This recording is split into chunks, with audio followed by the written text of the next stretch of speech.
economic news. I want to talk about a specific event that will take place in America's very near future, which could actually bring our country and our way of life to a grinding halt. This looming crisis is related to the financial crisis of 2008, but it is infinitely more dangerous, as I'll explain in this video. As this problem comes to a head, I expect there to be riots in the streets, arrests on an unprecedented scale, and martial law enforced by the U.S. military. Believe me, I don't make this prediction lightly, and I have no interest in trying to scare you. I'm simply following my research to its logical conclusion. The same financial problems I've been tracking from bank to bank, from company to company, for the last 5 years have now found their way into the U.S. Treasury. You see, I can tell you with near 100% certainty that most Americans will not know what to do when commodity prices, things like milk, bread, and gasoline, soar. They won't know what to do when banks close and their credit cards stop working, or when they're not allowed to buy gold or foreign currencies, or when food stamps fail. In short, our way of life in America is about to change, I promise you. In this video, I'll show you exactly what's happening. You can challenge every single one of my facts, and you'll find that I'm right about each allegation I make, and then you can decide for yourself. Will you act now to protect yourself and your family from the catastrophe that's brewing right now in Washington, D.C.? I hope so. That's why I made this video. In short, I believe that we as Americans are about to see a major collapse in our national monetary system and our normal way of life. Basically, for many years now, our government has been borrowing so much money, very often using short-term loans, that very soon we will no longer be able to afford even the interest on these loans. Again, I say these things as an expert in accounting and financial research. You may not think things are that bad in the U.S. economy, but consider this simple fact from the National Inflation Association. Even if all U.S. citizens were taxed at 100% of their income, it would still not be enough to balance the federal budget. We'd still have to borrow money just to maintain the status quo. For example, when Fannie Mae and Freddie Mac collapsed in the summer of 2008, the U.S. government responded by simply guaranteeing all of their outstanding debt. Since then, these companies have recorded hundreds of billions of losses, all of which were passed along to the government. Yes, you can still get mortgages today, and yes, Freddie and Fannie are still in business. But the costs associated with these programs are piling up at the U.S. Treasury, and they are enormously expensive. These losses and trillions in other private obligations are now the responsibility of the U.S. government. The problem is, even before this crisis, our government was deeply in debt. With each additional commitment, we sink further and further into debt, closing in upon the moment that we can simply no longer afford even the interest payments on our obligations. According to even my most conservative calculations, using numbers provided by the Congressional Budget Office, a debt default by the U.S. government would be inevitable were it not for one simple anomaly, the one thing that has saved the United States so far. I'm talking about our country's unique ability to simply print more money. You see, the U.S. government has one very important weapon to use in this crisis. The U.S. is the only debtor in the world who can legally print U.S. dollars. And the U.S. dollar is known as the world's reserve currency. The dollar forms the basis of the world's financial system. It is what banks around the world hold in reserve against their loans. That's a secret that most politicians don't understand. As things stand now, the U.S. government can't go broke in any ordinary sense of the word because it can simply print dollars to pay for its bad debts. That's what it's been doing since March of 2009. That might sound pretty good at first. Since we can always just print more money, what's there to worry about? Well, let me show you. You see, as things stand today, America is the only country in the world that doesn't have to pay for its imports in a foreign currency. Let's say you're a German and you want to buy oil from Saudi Arabia. You can't just pay for your oil in German marks or the new euro currency because oil is priced in US dollars. So You have to buy dollars first, then you buy your oil.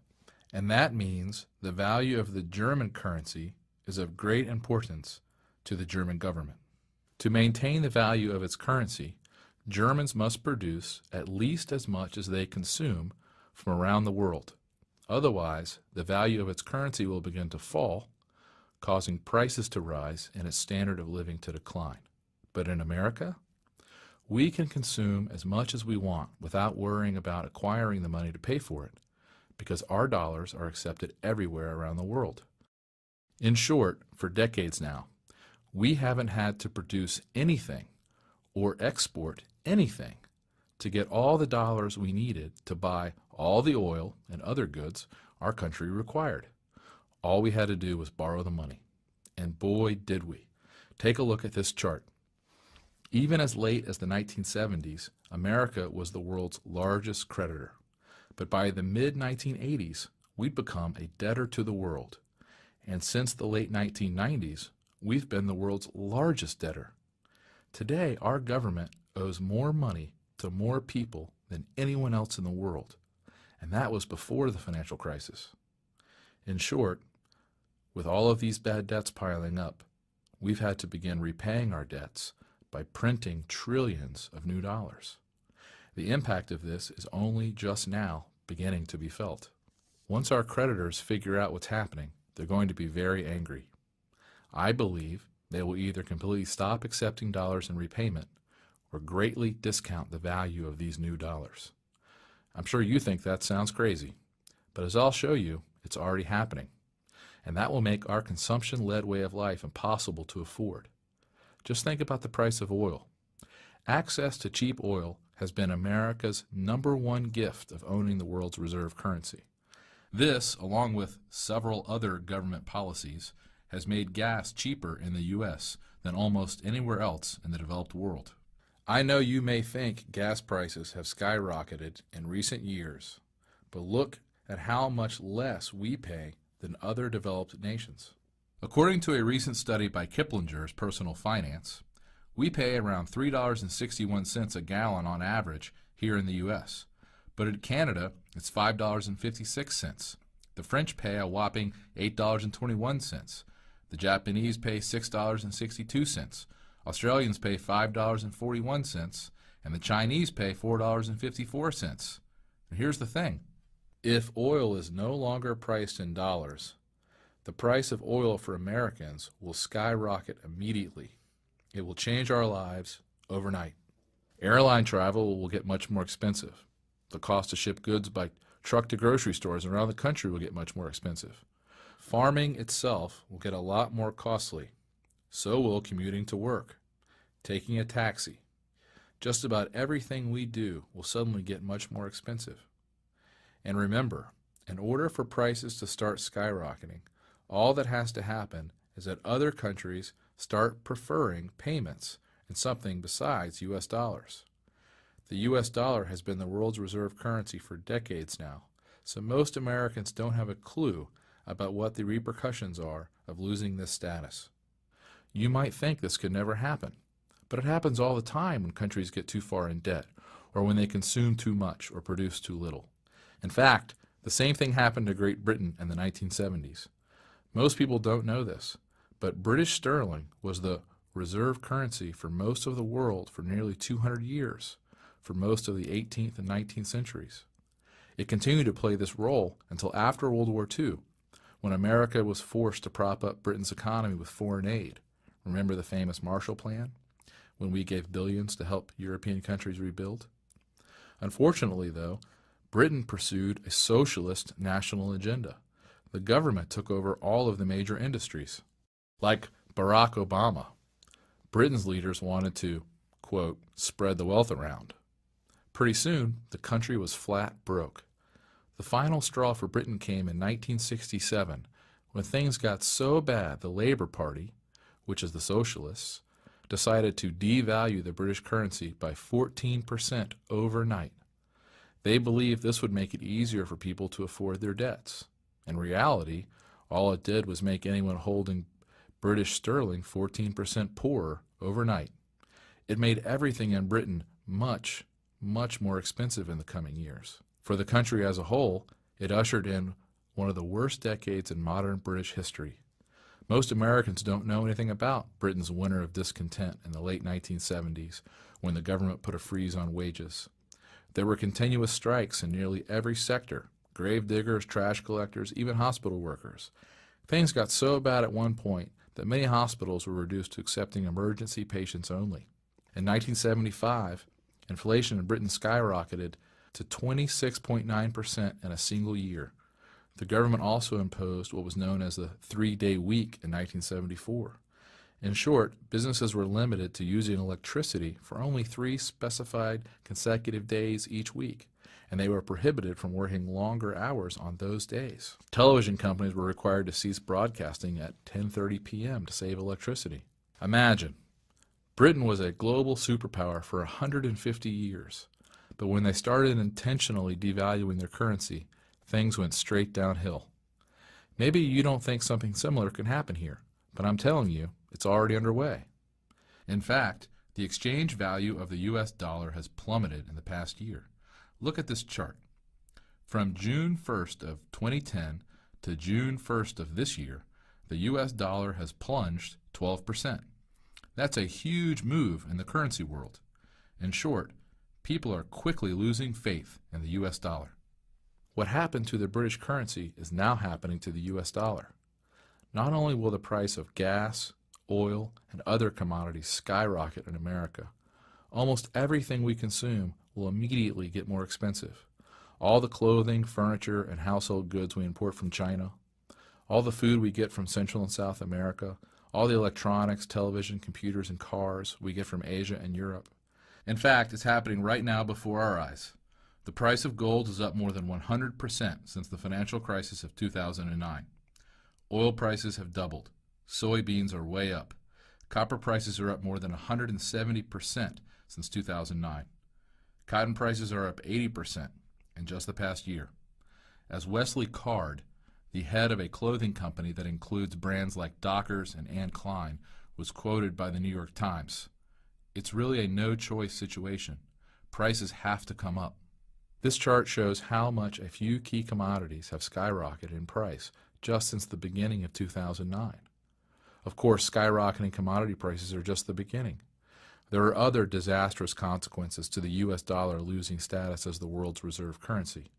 For example, there would be much less demand for U.S. dollars around the globe, so interest rates will skyrocket. Instead of getting a mortgage at today's incredibly low rates of 4.5%, it might cost you 8%, or even 10%, or 15%. Imagine what that would do to housing prices. Stock prices would likely plummet by at least 40% in a matter of weeks as a result of this event in the currency markets. It will cost every American business a lot more money for supplies and materials. No one will be able to get a loan, and no bank will want to make loans. In short, when the U.S. dollar loses its spot as the world's reserve currency, it will cause a brutal downturn in the economy, which I expect will be about 10 times worse than the mortgage crisis of 2008. You see, what will also happen as a result of this currency crisis and the end of the U.S. dollar as the world's reserve currency will be massive inflation, the likes of which we've never seen before. When everyone is trying to get rid of their dollars, the government is printing more and more to pay debts, and no one wants to own them, the crisis will reach epic proportions. It's all coming to a head soon, much sooner than people think.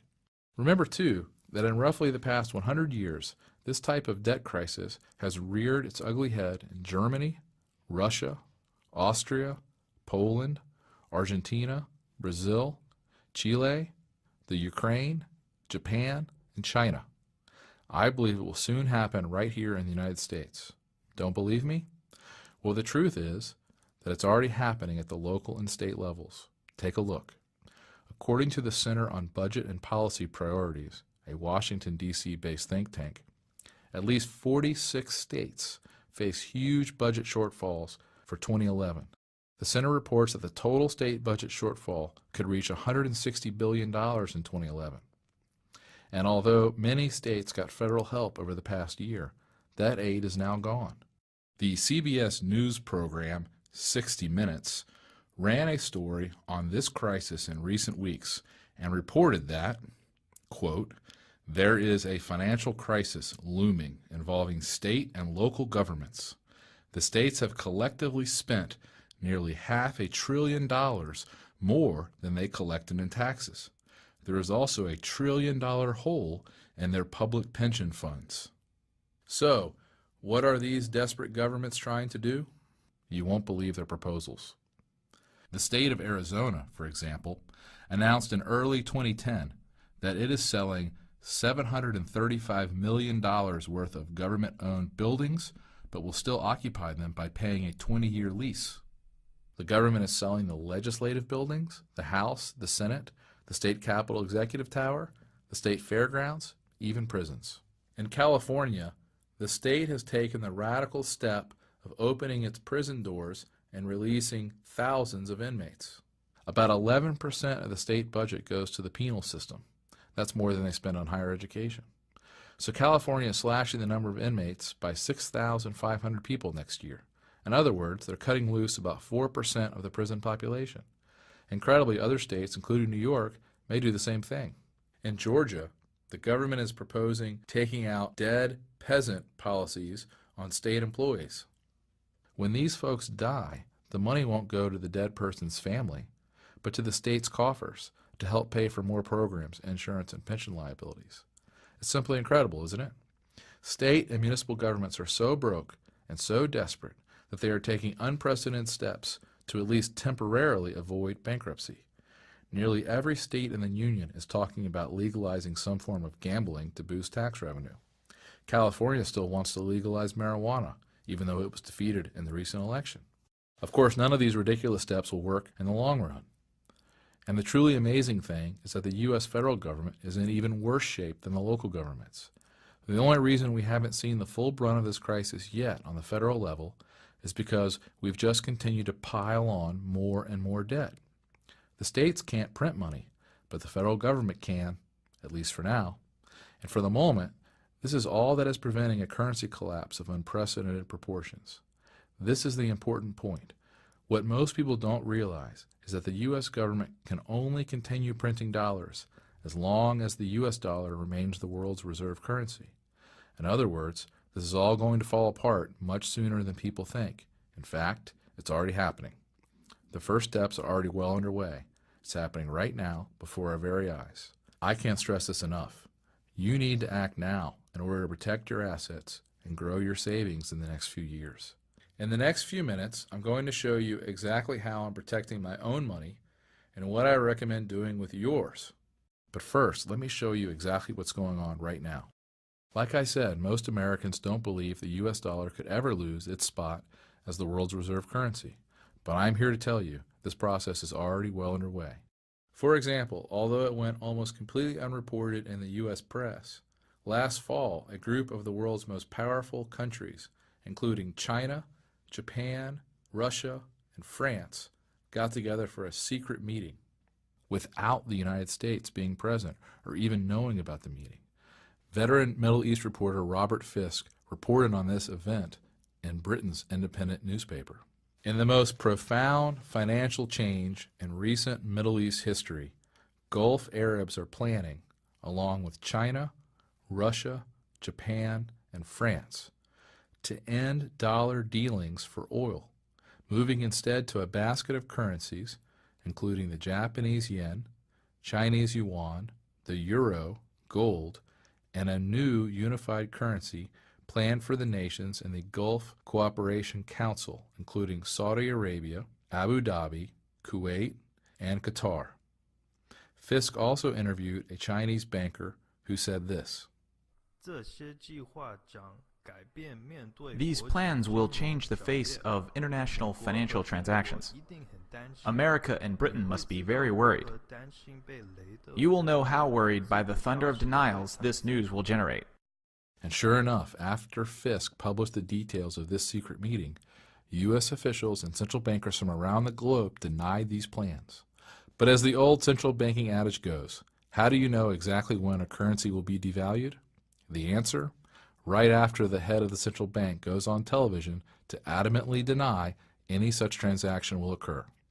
And guess who just went public in recent weeks with a statement about how the U.S. will not devalue its currency? You guessed it, the U.S. Treasury Secretary Tim Geithner. You see, the last thing a central banker wants to do in the midst of a devaluation is to give people a warning before he can devalue. So they have to deny.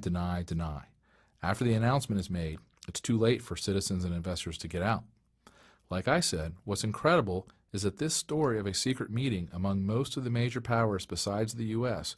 was greatly underreported in the American press. But you know what? The way I see it, it's much more telling to look at actions rather than government press releases. For example, here is what is happening right now in the real world. When you read these facts, I think you'll agree with me that the U.S. dollar's days are numbered as far as remaining the world's reserve currency. China is getting out of the dollar. Zhuang Sui, a former vice chairman of the Standing Committee, said that China is going to stop putting so much money into U.S. dollars and will instead look to the Japanese yen and the euro. China holds more U.S. dollars than anyone else on the planet, but China is getting out of the U.S. dollar as fast as they can without crashing their own economy. Look at this chart. It shows that China's holdings of U.S. dollars peaked in 2009. But China is unloading as many dollars as they can as quickly as possible. This is just one sign of the end of the U.S. dollar standard. There are many more, like this one. As I'm sure you are aware, for years the U.S. dollar has been accepted almost universally around the globe. Heck, many times when I've traveled, I never even bothered to convert to the local currency because I knew everyone would take my dollars. Well, that's simply not the case anymore. HSBC, one of the largest banks in Mexico, no longer allows you to deposit U.S. dollars into their banks. They've done this on the heels of money laundering allegations, but we suspect they also simply don't want to be stuck with tons of U.S. dollars as the currency continues to decline. This move would have been unimaginable 10 years ago, that a big bank in Mexico would no longer accept U.S. dollars for deposit. But today, it's the harsh reality. And Mexico is not the only place this is occurring. Reuters reports that the same thing has happened in 2008 in one of Europe's most popular tourist spots. Currency exchange outlets in Amsterdam have been reportedly turning away customers who want to exchange their U.S. dollars for euros. In India, the country's tourism minister said in 2008 the U.S. dollars will no longer be accepted at the country's heritage tourist sites like the Taj Mahal. And the U.S. dollar is no longer good anywhere in Cuba. The New York Times reports that now many shops in China no longer accept dollar-based credit cards issued by foreign banks, and foreigners cannot convert American dollars into renminbi beyond a given quota. Iran, of course, has already moved all of its reserves out of U.S. dollars, and Kuwait depegged its currency from the dollar a few years ago. Bloomberg News recently reported that China and Russia plan to start trading in each other's currencies to diminish the dollar's role in global trade. Banu Bawaja of UBS Bank said, given the risk to the dollar and U.S. assets from their fiscal position, they want to reduce their dependency on the dollar as an invoicing currency. That's why the smartest investors are taking action. Bill Gross, who probably knows as much about currencies and debt as anyone in the world, runs the world's biggest bond fund. He was quoted by Bloomberg. We've told all of our clients that if you only had one idea, one investment, it would be to buy an investment in a non-dollar currency. That should be on top of the list. Jim Rogers, one of the world's most successful multimillionaire investors, writes, the dollar is not just in decline, it's a mess. If something isn't done soon, I believe the dollar could lose its status as the world's reserve currency and medium of exchange, something that would lead to a huge decline in the standard of living for U.S. citizens, like nothing we've seen in nearly a century. I know, you probably still don't believe it can happen here in the United States, but think about it. Are we as Americans really immune to the laws of economics and finance? I don't think so. And every circumstance I know of in which a government has tried to inflate its debts away has ended in disaster. It will happen here too. As Jim Rogers says, history teaches us that such imprudent monetary and fiscal behavior has always led to economic disaster. This is why World Bank President Robert Zoellick, in a speech at the School for Advanced International Studies at Johns Hopkins University, recently said the United States would be mistaken to take for granted the dollar's place as the world's predominant reserve currency. Looking forward, there will increasingly be other options to the dollar. And this is why the International Monetary Fund recently published a paper calling for a new global world currency. A paper entitled Reserve Accumulation and International Monetary Stability, written by the Strategy, Policy, and Review Department of the IMF, recommends that the world adopt a global currency called the Bancor, with a global central bank to administer the currency. The report is dated April 13th, 2010. And no, unfortunately, this is not just a bad rumor. This is a deadly serious proposal and an official document from one of the most powerful institutions in the world. Do you see where this is all heading? This is why gold and silver prices are soaring. It's not a matter of if the U.S. dollar will lose its status as the world's reserve currency. It's simply a matter of when. Investors know there are serious problems with the U.S. dollar, so they are fleeing to precious metals, which have historically been very reliable when a country has major currency problems. But first, let me explain why the collapse of the dollar as the world's reserve currency could happen much sooner than most people expect. I know many of my friends, colleagues, and family members are still in serious denial. In the world of psychology, they call this the normalcy bias. You see, the normalcy bias actually refers to our natural reactions when facing a crisis. The normalcy bias causes smart people to underestimate the possibility of a disaster and its effects. In short, people believe that since something has never happened before, it never will. We are all guilty of it. It's just human nature. The normalcy bias also makes people unable to deal with a disaster once it has occurred. Basically, people have a really hard time preparing for and dealing with something they have never experienced. The normalcy bias often results in unnecessary deaths in disaster situations. For example, think about the Jewish populations of World War II.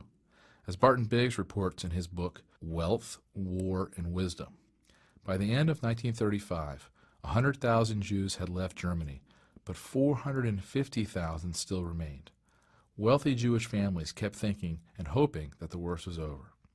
Many of the German Jews, brilliant, cultured, and cosmopolitan as they were too complacent. They had been in Germany so long and were so well established, they simply couldn't believe there was going to be a crisis that would endanger them. They were too comfortable. They believed that Nazis' anti-Semitism was an episodic event and that Hitler's bark was worse than his bite. They reacted sluggishly to the rise of Hitler for completely understandable but tragically erroneous reasons. Events moved much faster than they could imagine. This is one of the most tragic examples of the devastating effects of the normalcy bias the world has ever seen. Just think about what was going on at the time. Jews were arrested, beaten, taxed, robbed, and jailed for no reason other than the fact that they practiced a particular religion. As a result, they were shipped off to concentration camps. Their houses and businesses were seized.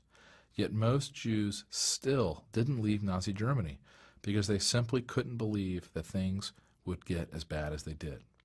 That's the normalcy bias, with devastating results. We saw the same thing happen during Hurricane Katrina. Even as it became clear that the Levy system was not going to work, tens of thousands of people stayed in their homes directly in the line of the oncoming waves of water. People had never seen things get this bad before, so they simply didn't believe it could happen. In Haiti, in Pakistan, and other third world countries, sure. But they never thought something like that could happen in our country. And as a result, nearly 2,000 residents died. Again, it's the normalcy bias. We simply refuse to see evidence that's right in front of our face because it is unlike anything we have experienced before. The normalcy bias kicks in, and we continue to go about our lives as if nothing is unusual or out of the ordinary. Well, we're seeing the same thing happen in the United States right now. We have been the world's most powerful country for nearly 100 years. The U.S. dollar has reigned supreme as the world's reserve currency for more than 50 years. Most of us in America simply cannot fathom these things changing. But I promise you this, things are changing, and faster than most people realize. For a moment, just look at a tiny fraction of the evidence around us. Did you know that there are now nearly 43 million Americans on food stamps? That's around 14% of the entire population. And get this, the number of Americans on food stamps has now gone up every month for 37 months. That's over 3 years. Can a country really be in good shape when 14% of the population can't even afford to buy food? Or how about this? Although it's gone almost completely unreported in the mainstream press, a dozen or so cities across the nation, like Fresno, Sacramento, and Nashville, have hundreds of people living in modern-day Depression-era shantytowns. The Fresno shantytown has received the most publicity after a visit by Oprah Winfrey. There, about 2,000 residents are homeless. They even have a security desk at the shelter because the encampment has gotten so large. City officials say they have 3 major encampments near downtown and smaller settlements along 2 local highways. Also, according to a recent article on MSN Money, about 43% of American families spend more than they earn each year. Look at this chart. It's unbelievable. The average household carries $8,000 in credit card debt, and personal bankruptcies have doubled in the past decade. How in the world can we possibly spend our way out of the current crisis? We certainly can't do it with savings. The only answer is to print more money, which will hasten the fall of the U.S. dollar as the world's reserve currency. There's simply no one better at bending statistics than the U.S. government. Take the unemployment rate, for example. Back in the 1930s, anyone without a job but not retired was considered unemployed. Today, however, the government calculates unemployment mainly by counting the number of people receiving unemployment benefits. So, when people's benefits expire, they are no longer counted, and the unemployment rate actually falls. Ridiculous, I know. The reality is, the true unemployment rate is much higher than what the government is reporting. If you don't believe me, look at 2 job postings I read about recently. In Long Island City, an estimated 2,000 people waited in line at the local employment office, some for as long as 4 days, to apply for 100 elevator mechanic apprenticeship positions. And in Massillon, Ohio, 700 people applied for a single janitorial job, paying $16 an hour plus benefits. The point is, our country is not growing jobs because the government makes it harder and harder for businesses. With current regulations in place, our country will never experience the type of growth necessary to dig our government out of the hole they've put themselves in. I'm sure you think I'm exaggerating, but just look at what the CEO of one of America's most important companies said. Intel CEO Paul Otellini said in a recent speech, "I can tell you definitively it costs $1 billion more per factory for me to build, equip, and operate a semiconductor manufacturing facility in the United States." He said that 90% of the additional costs are not from higher labor rates, but from higher taxes and regulatory charges, which other nations simply don't impose. Cypress Semiconductor CEO T.J. Rogers agreed that the problem is not higher U.S. wages, but anti-business laws.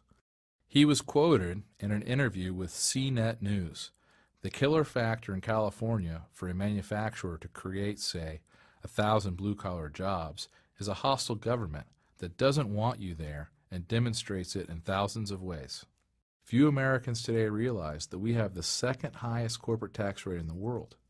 And since Japan's new prime minister just announced that he plans to reduce the country's corporate tax rate by 15%, the U.S. could soon have the highest corporate tax rate in the world. Why would anyone want to start a business here when they can do it for less money and keep more of the money they make by locating elsewhere? It's just another good reason to avoid the U.S. dollar. The point is, the cards are seriously stacked against us. This looming currency crisis is inevitable. Almost every state in the country is on the verge of bankruptcy. We have borrowed an impossible amount of money, which we will never be able to pay back. Our economy is an absolute mess. Taxes are sky high already, and will certainly go much higher over the next few years. And nearly all of the world's major financial players are preparing for an alternative to the U.S. dollar as the world's reserve currency. To me, it is so obvious that we are about to experience a serious currency crisis that I can't believe people can deny this reality with a straight face. Again, if you don't believe a currency crisis is coming, Just take another look at the price of gold and silver compared to the US dollar over the past decade. It's obvious that smart investors want to hold gold and silver, not US dollars. Anyone with any sense or basic understanding of economics can tell the US dollar is doomed, and it's going to have major repercussions, which the average American has not yet even considered. Here are the specific steps you should take. Step number 1. Get some of your money beyond the reach of the U.S. government. It's perfectly legal and a lot easier than you think. I know you probably don't believe me when I tell you that the U.S. government is going to implement policies to save itself, which are unimaginable right now. But remember, desperate governments will do very desperate things. That's why they outlawed the ownership of gold 80 years ago. That's why they are already talking about nationalizing automatic 401k and retirement plans, and why it might soon be against the law to open a foreign bank account or to move your money overseas without paying outrageous taxes. Step number 2. How to acquire the world's safest assets, which are likely to perform best during this period. What I'm talking about here is buying as much gold and silver as you can reasonably afford. I know, gold has had a huge run, jumping more than 400% in the past decade. But believe me, when the US dollar loses its status as the world's reserve currency, this early run is going to be a mere afterthought. I will be surprised if gold does not reach $5,000 or $6,000 an ounce in the next few years. The smartest money managers in the world, people like George Soros, David Einhorn, and John Paulson, have all recently taken huge positions in gold. And I think you are crazy not to do the same. And what about silver? Well, I believe silver will serve a unique role during this currency crisis. Let me explain. For most of recorded history, the price of gold has been around 16 times the price of silver. This ratio, the so-called silver ratio, has fluctuated from time to time based on silver discoveries and attempts by governments to regulate the silver to gold ratio. But in a free market where demand for silver as money exists, I'd expect the natural supply and demand balance to lead to a silver price around 1/16 the price of gold. Based on the historical ratio, with the price of gold around $1,500, the price of silver should be over $90. It's not, of course. Today, silver is trading around $34. Today, then, gold is selling for more than 44 times the price of silver. What explains the difference between hundreds of years of history and today? Why is silver still so cheap relative to gold? When silver is demonetized, as it is now, meaning it's not being used for money, but just for industrial purposes, supplies soar as people sell silver for gold and other currencies. On the other hand, during periods of monetary crisis, demand for silver as money pushes the silver ratio heavily in silver's favor. For example, the ratio returned to its historic range during World War I. It happened again in the early 1970s when Nixon abandoned the gold standard. It also happened most famously in 1979-1980, when it seemed as if America was really entering a serious money crisis. Most people don't know this, but silver is actually the best performing asset of this century, not gold. As my multimillionaire friend and currency expert Chris Weber pointed out, gold has risen from $256 to $1,500 since 2001. That is a rise of over 500%. Silver has risen from $4.02 to $34. That is a rise of 845%. In short, silver is the best hedge against a money crisis. As the dollar fails, silver will once again be in demand as money. And as this demand materializes, the free market price of silver will likely return to around 1/16 the price of gold. When gold hits $2,000 an ounce, assuming the price of gold is 16 times the price of silver, silver should be worth about $125 per ounce. And my friend Chris Weber believes silver will likely hit $187 an ounce. If that happens, you could make gains of around 450% if you invest at today's prices. Remember, the government is not going to save you. You can either let things happen to you, or you can take a few simple steps and take charge of your family's fate.